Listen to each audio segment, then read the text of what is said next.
আর একটা বড় অস্ত্র বলে দেই, এটা পড়লে শয়তান বাপ বাপ করে দূরে চলে যাবে ইনশাআল্লাহ। দাজ্জালও যদি আসে সেও দূরে চলে যাবে ইনশাআল্লাহ।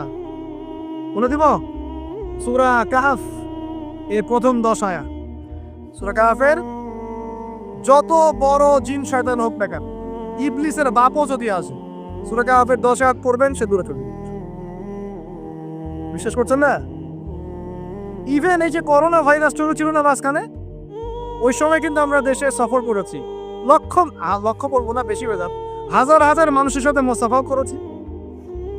এই যে এখানে আসলাম, অনেকে মোসাফা করলে যাওয়ার সময় করবেন কিনা? এই যে বললো যে হাত মিলানো যাবে না, বলবেন না কাজে নাকি? সবার মুখে পট্টি থাকবে, হাত মেলানো যাবে না, তাই না? করোনার সময় আমরা এভাবে ঘুরেছি, একদিনও জ্বর হয়নি আলহামদুলিল্লাহ।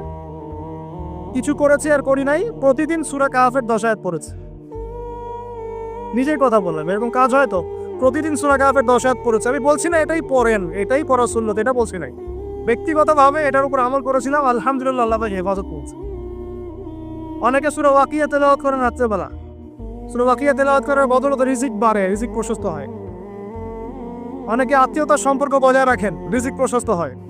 অনেকে চাষ্টের নামাজ পড়েন, ওই যে 2 রাকাত সালাতুদ দুহা আদায় করেন, এর বদৌলতে দেখা যায় রিজিক প্রশস্ত হয়।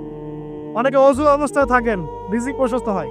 এক এক মানুষকে আল্লাহ এক একটা আমলের ওসিলায় আল্লাহ পাক তার মঞ্জিলে মাকসুদে পৌঁছায় দেন।